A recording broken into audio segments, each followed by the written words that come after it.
lost track of my thoughts there. If some kiln fire clays drink, some kiln fire clays do not drink. It's probably not the best thing, but never mind. Hi, hello and welcome to Reluctant Mongoose, my little space on the internet designed to help keep me accountable for being creative and hopefully inspire you to be creative too. My name is Lil and today we'll be continuing with Pott'd's 12 Days of Clay Christmas kit, and we'll be doing projects from days 5, 6 and 8. So those will finish off the air dry clay projects, and then that will leave us with the other 6 projects which are all painting, but we do now have the paints for that. So without further ado, let's get into that.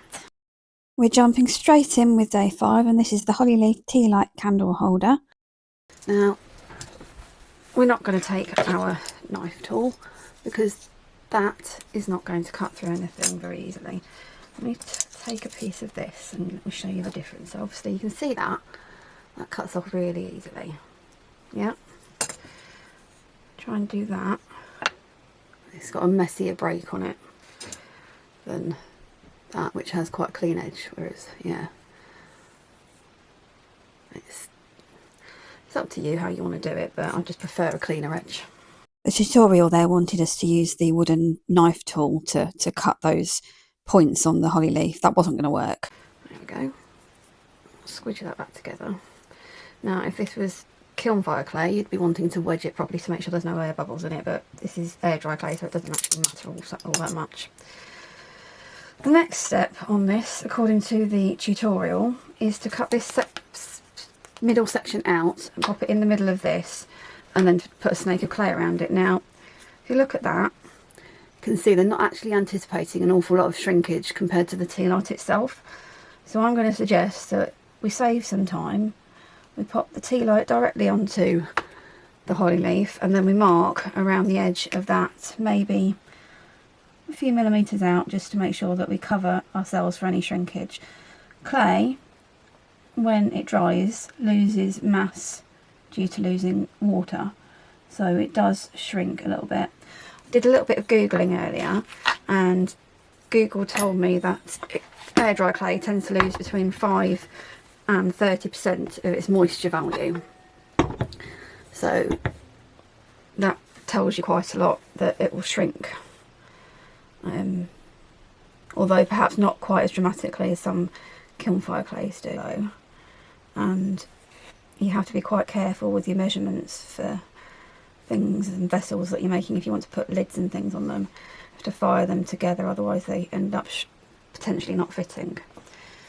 So okay, so there we have our circle. We're going to score around that. Remembering from our last video, I said the more scoring that you do, the more surface area there is for the clay to stick to. But this is why we do it. So it gives the clay more area to stick to, and there's less chance of it actually then sort of popping off, or in a kiln dramatically going bang and shattering loads of other pieces with it. Luckily I never had that happen to me. So there we have our scored circle ready for our tea light edge to go around. Now it again, Pott'd wanted us to make a snake of clay to go around that edge. I am going to make a snake of clay this time because I think it might look a little bit better, but my snake of clay is less snake-like at the moment and more kind of like an oblongy ovally thing, so I'm going to have to work that and figure it out. I'm not very good at rolling out bits of clay like this. We all have our skills. Clay snakes is not one of mine. I mean, you can see it's all kind of, it's a bit uneven. Top tip when you are doing that though, make sure you're doing it on a sort of a non-stick surface. You don't really want to be, I mean you probably could do it on your fabric, but don't sort of do it on something that's going to absorb all the moisture out of it, because then you won't be able to work it very easily. It'll dry out really quickly and then you won't be able to, it'll crack loads. I think that's more than long enough there, and we should then obviously score underneath our snake as well. And very soon we're going to switch from top down view, and I've got my lovely assistant fiance helping me with filming today because he's bored and clearly has nothing better to do, and we're going to get some different angles of how I actually smush the bits of clay together so that they stick properly. And I will show you the difference between the tool that I use and the tool that Pott'd have given you, or given us rather. If you've got this set, you know, you'll know what I'm talking about. And then you'll know what to look for. To be fair, the one I use is fairly standard in most multiple clay toolkits things. So remembering with air dry clay we just need a bit of water. We don't need to worry about, with kiln fire clay we'd be looking at using slip, which is basically really heavily watered down clay. There we go. And that doesn't look very even at the moment, does it? But that doesn't matter. What I love about clay is that you can always, I like the handmade elements of it, so I like to tell that you've made it. I'm just adding some more water to the clay here so that connecting it to the leaf below is easier. This is the more precise tool that I like to use, and this is the tool that Pott'd supplied with the kit. I found that although it felt quite clumsy in the hand, it works surprisingly well, so it comes down to your own personal choice of what you like. I also decided to try and use the knife tool to also compare how well that worked for adjoining the two edges of clay. Now, one of the reasons I don't like using snakes of clay as opposed to sort of thick trimmed edges is because you end up spending a lot of time perfecting it and adding extra bits of clay into gaps where there is not enough clay to adhere it properly to the surface below. And that's what you can see me doing here, using tiny snakes of clay to just fill in those tiny gaps. The footage you're seeing here is sped up, so it does take a surprisingly long amount of time to do some of these projects, although they're not as all-encompassing as kiln fire clay would be. Kiln fire clay, you'd be looking at days of drying time, then you'd be looking at a bisque firing, then a glaze firing, and all sorts of other things as well, which could go wrong in the meantime. But with air dry clay, you have none of that. You just play around with it, leave it to dry, and then paint it. Now, for some reason, Pott'd wanted us to make the berries out of red polymer clay and then glue them on with the imaginary glue that they'd given us. I'm not going to do that. It would be dull if I followed every tutorial to the letter, and my little clay purist heart won't allow me to use polymer clay on air dry clay when I can use slip and score to attach them, and they're all perfectly fine, as you can see. I think it works better personally. The next thing I did was to texturise the entire surface of the leaf, because there had been so much working done with it. It had gotten rid of a lot of the smoothness on it. So by using a sponge just to sort of texture it, it pulled the whole thing together a bit more and made it seem a bit more like one unit rather than lots of mishmash bits that were sort of plonked together. And it's so easy to do, as you can see. The last step of this, the tutorial had you placing this tea light holder in the bottom of a bowl to kind of give it a curled shape. I didn't do that because, again, why would I do exactly what the tutorial says? I just wedged a pencil underneath the end of the leaf, which didn't have the berries on it, and it worked perfectly fine.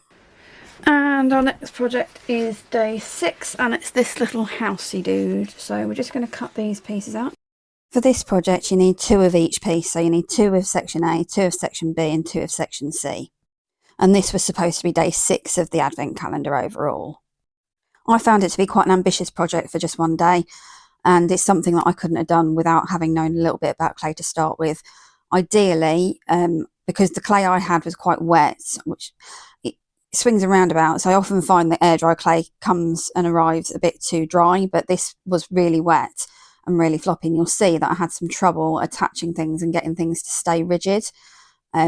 Ideally, I would have left the individual flat pieces for about a day to go leather hard before trying to attach them together, but it's been so many years since I've worked with air dry clay that I didn't know exactly how it would respond to being left for that long to dry before being attached. So I went by the, oh, what do you call it, what's that word I'm looking for? The tutorial. Goodness gracious me, the tutorial, and did it all in one go. And what I did find is that I had to have things to wedge up against these corners. I also used other snakes of clay to reinforce the corners of the little house. without reinforcing those corner joints, it would not have stayed together. I don't understand how they thought it was going to stick together without reinforcing those corners. I did it with all of the joints, as you'll see. And like I say, without having known to do that, because I know a bit about how clay works, you wouldn't know how to do that because they don't tell you to do it in the tutorial, which I find absolutely mind-boggling. For reference, I went through all of the tutorials and worked out exactly how much value we're getting for our money with these tutorials. We're getting between 36 and 37 minutes of tutorial time. It would not have taken an extra 30 seconds to tell you to reinforce these corner joints would not have hurt at all. And they've included more than enough clay to do it, so I don't understand why it wasn't included in the tutorial. It's one of the things that made me quite frustrated with this entire kit. I was that frustrated that I went away and I totted up the per cost item of everything included in the kit, from just generic things you could get off Amazon, so more expensive than you'd buy wholesale or bulk prices that a business would be able to negotiate. And the total came out at £15.39. Now, at the time, that wasn't including the paint because I hadn't had the paint. And that would have put the value of £33.61 on the tutorials, assuming that you bought this at the same price that I did of £49. There are 18 minutes of clay tutorials across 5 days. There's 94 seconds on the single polymer clay project. And then there are 6 days, which are the painting projects. 17 minutes worth of tutorials spent on how to paint an item. Now, if you're anything like me, you've been able to hold a paintbrush in your hand since you were at primary school, so that was completely unnecessary.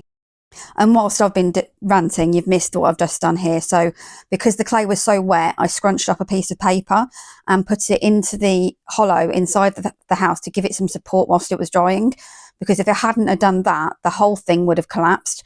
I also wouldn't have been able to properly fix on the roof like I'm doing here. It would not have worked. I would have been putting a massive dent in the top of it because of how wet the clay was and how difficult it was to work with in that state. What you can see me doing here is just tidying up the roof and some of the eaves a bit using my own clay tools. And then I decided to use one of my clay sculpting tools to add some roof tile type shapes. Because the clay was so wet, it was very easy to do this with. I just thought I'd take advantage of it. Clay is one of those mediums where for me, it kind of tells me what it wants to do. And it was telling me that it wanted to be sculpted and moulded a little bit more rather than leaving all of the detail to the painting section. I kind of wanted to make use and take advantage of the flexibility and mouldability of the clay. Off camera, I twisted this little bit of wire up because this is supposed to be a tree ornament according to the tutorial. How this tiny piece of wire is going to keep that bit of heavy clay on, I don't know. And that's how the whole overall house finished out. The final air dry clay project we have with this kit is a wreath ornament. This is probably the simplest and most easiest kit or tutorial of the entire 12 days. I do think that this should have been the very first day as a way to introduce an absolute beginner into how to actually use the material, because some of those first projects were not straightforward for an absolute beginner. I also found that using a knife to cut these little indents was really difficult because they're quite fiddly. So I ended up using my my scrapey, sharp, pointy tool, it's like a needle on a stick. So that's what I would recommend you do, is use something like thin and small to actually get all in between all of the nooks and crannies. With the bow just there, I'm using water to shape it and to get rid of the harsh edges, because otherwise it just looks rubbish. It just looks like hard edges. And you'll see in a minute that I'm using the needle tool eventually to cut the edge of the wreath out. There you go. There I am. Told you. Knew I did it. Just forgot when I'd done it. This is another project that wanted us to mix clays. It wanted us to make the stars that will go onto this wreath out of the yellow polymer clay that they've given us. Now, I think that they'd given us the different coloured polymer clays literally just so they could add in extra items on the American version of the calendar, which was openable and had drawers in it and something to get every day, which led to obviously some people getting a piece of ribbon on 2 consecutive days, which is absolutely, completely and utterly rubbish. There are much better ways they could have done this. They could have put the cardboard templates in the days that they were for. Anyway, what I've also just done here is put a piece of cardboard underneath the bottom flippy bits of the ribbon just to give it a bit more movement and shape, and because otherwise it would flop and fall down into that hole on the wreath ornament, and that's not how bows kind of act, is it? They stick out and they move a bit more. There's a bit more movement with it, and that's something you can really do with clay, and is take advantage of the fact that it is flexible and can help show and define that movement. And this again is something where I think Pott'd really missed the mark. They could have included something like that in the tutorial, which it would only have taken about 15 seconds, and it would have enhanced the overall project loads, in my opinion, especially for those who are beginners. I do understand that Pott'd are probably a comparatively small business, but this Advent thing was advertised everywhere. So there we have it. The last 3 projects done. That house in the middle was a bit tricky, and I couldn't have done that without knowing a bit more about clay, so that's interesting. Thank you ever so much for watching. If you've made it this far, do hit the like button, do subscribe if you like the videos, because it does help boost the old confidence, and let me know in the comments what you think of this kit. Do you think it's worth the money? Do you think it's an advent calendar? I mean, that to me is the biggest thing. If it had been sold as a Christmas kit or a collection of Christmas crafts, I don't think I'd have been quite as up in arms about it, but because it was sold as a Christmas calendar, like an advent calendar, I expected something else from it. I mean, yeah, it wasn't what I expected, I think. Yeah, and I think that's my biggest disappointment with it, is that it had so much potential. It could have been so much better than it was, but it is what it is. Let me know what you think. Let me know what you would have done with the crafts. What I'm going to do, I have got some ideas for some of the leftover clay, so once I've kind of I've got a few other ideas percolating in my head for the next videos, so once I've got those out of my head, I'm going to do some other videos around what you could use those other bits of clay for. One of them I want to do my dog's paw print, so that's going to be interesting because he's a wriggle bum and he's still not even 2 years old, so that's going to get messy. But for now, have a great Christmas, enjoy the festive period, hope you all get some time to relax with your loved ones, and I'm going to go and clean the dust off my camera because it's dusty from all the clay. Bye!